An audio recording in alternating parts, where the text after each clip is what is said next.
so we woke up a little bit late this morning, so we're kind of running a little behind. Anyway, I weighed myself. I weigh 181.4. 181.2, my bad. But 181.2, not the really decimal really matters that much. But still gradually losing weight, so next week we'll cut the calories down to 2,200, because I'm at 2,300 now. And we'll see how it goes from there, but right now we're heading off to work. Oh, hey, there you are. Alright, so today is a push day, and we're going here and see what we can do with this this bench. My wrist has still kind of been hurting, so we're going to see how much we can actually get up to today. But anyway, see you out there. Wish me luck.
Welcome to the commentary, guys. So what we got going on here is cable crossovers.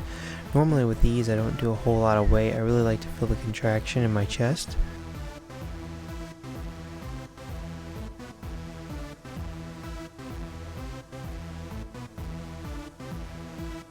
Do 8 to 10 reps. Just squeezing and feeling the contraction in my chest.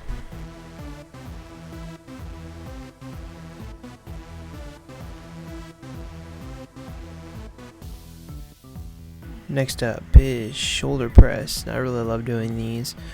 I believe those are 45s. I really haven't moved up very much at the moment, so still trying to work on form. As you can see, my elbows are kind of dipping down a little bit too far there. Kind of a side note, kind of a little bit funny too. My wife actually said it looks like I'm getting wider. My lats are getting wider, so that's a plus, right? It's showing some gains there, I guess. I don't know.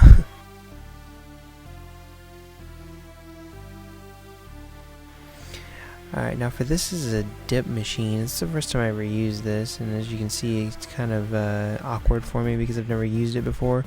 However, I did feel like a really good contraction in my triceps on the back in there. You can kind of see. Plus, it's a lot easier on my shoulder than doing actual dips too, so that really helped out.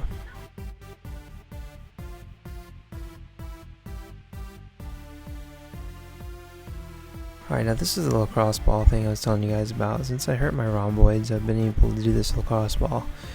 Rolling out my rhomboids and my shoulder and all that around the back end just to loosen up the areas that have been really tight and knotted up has been awesome. It works wonders. I should suggest anybody try it. I also roll out my hips to try to keep my hips from being so tight, which it really helps there too. So again, definitely try this method. It's really awesome.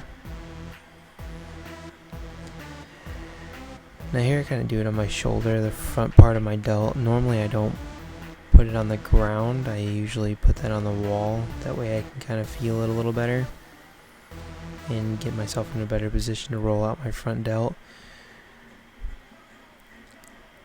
But I worked with what I had here, so, you know, gotta make do with what you got. Hope you all enjoyed the commentary, and be sure to enjoy the rest of the video. Alright, forgive the awful lighting, guys. There's no spot for me to do this. Okay, so I just got done with the workout, fixing to head home now. I didn't show you guys my lunch today, and I realized that.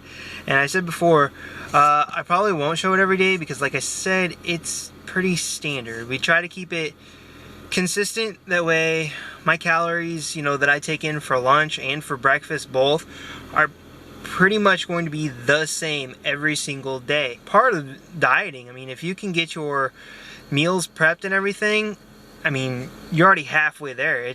You're good to go, really. Then you have to tack in exercise on top of that, of course. That'll help speed up the process. If you just diet alone, sure, you can make it, you can do it. It's gonna be slow, but you can do it. But like I said, it's gonna be about the same. Now, the interesting part is dinner, because dinner every night, dinner every night we try to do something different. Basically, psychologically, it's better to have something different for dinner and something that's kind of like a cheat meal, but still fits into your macros. That kind of keeps you going and keeps you looking forward to something. Another thing is this. That's right, Quest bars. Basically, they have pretty good macros. Pay attention definitely to the ones that you get. They do fluctuate a little bit. However, Quest bars can normally fit into everybody's dieting. My wife can fit them in. Anybody else can fit them in. So think of the Quest bar as basically a little treat. I like to think of it as a reward. Most of the time, I will eat the Quest bar right after I get done having lunch. Because while, you know, lunch isn't the greatest right now, I won't get tired of it, but it's not something I look forward to. Lunch for me it's more or less, it's something I do to get energy in for the gym. Other than that, guys, I used to skip lunch all the time, and that is not good for you. I was heavy. I don't know if you've seen previous pictures of me. I've posted in different social media sites. I've, you know, tacked them onto my videos at different points, but I was pretty heavy set. Just because you don't eat does not mean you're going to lose weight at all, because you're going to find those calories elsewhere, especially if you don't eat and you start binge eating. So definitely remember that. Like I said, all done with the gym. Fixing to take off now, and I'll show you guys what we got for dinner. And I'll show you guys what I weighed this morning, because I did write it down, but I forgot to record it because, like I said, I was in a hurry. So I'll basically show you before we go to bed. Alright, so for dinner we are having a kebab. All the goodness in some rice. So yeah, I figured out the other night how to record the screen of my computer, so I'm going to show you guys my macros that I get through the day right now. And everything I eat is in here for the day, so you guys will see everything that I have and what I've eaten through the day. I figure that's a better way of looking at it rather than me trying to show you my phone. And, you know, you kind of get the gist of how many calories I have, fats, carbs, all my macros, and what I'm eating for the day, and it's in full screen so you can actually see it. Let me know if you like this. Comment below. Make sure to like, comment, and subscribe, and teach their own.